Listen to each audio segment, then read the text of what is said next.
You're listening to Come Curious, the one about why we are sluts.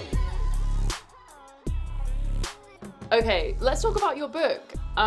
So what was the inspiration? The word slut is like a troublesome one for a lot of people, which I totally get. Since I wrote the book, I've had like so many questions about like reclaiming the word slut and stuff like that. And I get it because it's really interesting and it's also really divisive. But for me, that was never what I went into the book like really caring that much about. I don't mind whether people reclaim it or not. I'm not judging anybody who feels sad or attacked when they hear that word and like don't want to embrace it. And I'm certainly not judging anyone who does want to embrace it. But for me, it was less about the word and more about like what we associate with it. So people call people sluts if they think that they're promiscuous, which is a really, really loaded term.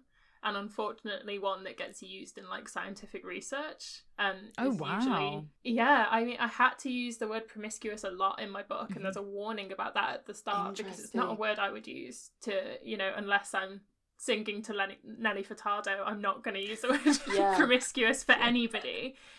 But in scientific research, that is how this is described, and it's categorized by women who have lots of casual sex. Specifically women? Yeah, you don't get a lot of men being described as promiscuous. I found, like, I think in all the studies that I looked at, which was a lot, there was one where promiscuous men were looked at, except for in the LGBTQ community, suddenly men can be promiscuous then.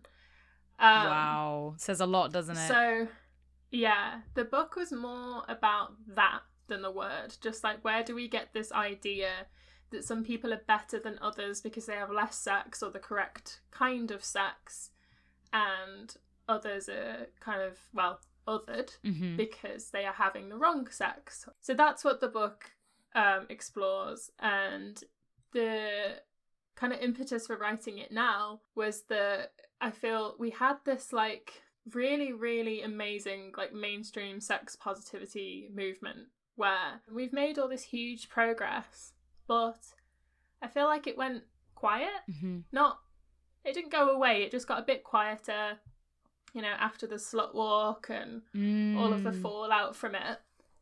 And then, just like in history, whenever there's any feminist progress, it got backlash from the far right. Yeah. And in the last few years, I think there's been this huge, like, purity pushback. Oh, yeah. With the way that, well, going back to Andrew Tate from my dreams, he has done so much work in creating like a slut shaming culture and encouraging his fans to do the work for him and slut shame anyone who has an OnlyFans profile. He once famously said that he thought 99% of the world's problems would go away if women had to walk around with their body count on their head. That's an actual quote. That's shocking. So there's all of that going on, and then that creates like a new internet culture. We were talking about this earlier. We've now got all of these crackdowns from different algorithms that are punishing sex content even when it's educational. Not that I think fantasy content is better or worse than educational content, but they really have no grounds to stand on when they remove the educational stuff. It makes no sense. It's just demonizing sex across the board. And I feel like I can't scroll through TikTok without seeing like some twat with a tiny mic going up to people on the street and asking what their body count is. And then ridiculing them for it.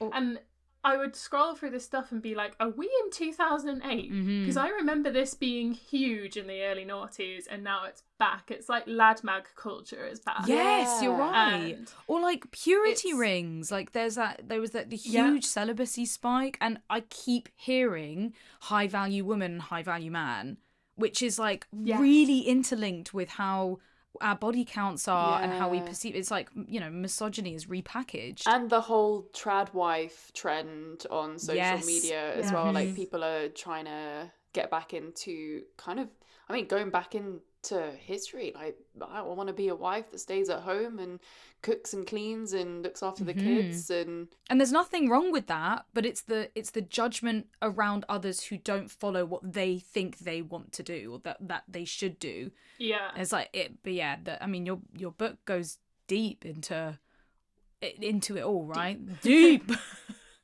Yeah. There was, like, you know, months and months and months on end of research into all of these different areas. And yeah, it's mad what you say about the high value women and high value men thing, because I was writing my book last year, and I think I submitted the final draft in like the autumn at some point, and that wasn't really huge yet, but now I feel like it's a like daily vocabulary it's a thing. real like thing. Yeah, my friend was told recently on a date that she was a high value woman. Oh my God. And she was like, what do you mean? What makes me like high value? And it was like reeling off this list of like, but it was all like, you're beautiful, you have this like amazing career, your body count's really low. Yeah. I also had a friend recently like share her number, which like number sharing wasn't a part of my current relationship.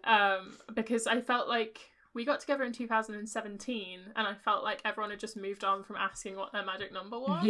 So the fact that we're back and now that's like, Love Honey did a survey where they found that like over 40% of people between like age 18 and 35 are asking people that on first dates. That's like it's a important thing to them now. That's blowing my mind. I thought we got over the body count thing, where it just wasn't really a part of what makes up a person or how attracted you are. Yeah, to a person. I would never ask that question. And with my current partner, it wouldn't even cross my mind. No. Like also, who's remembering their body count? Like, right? Exactly.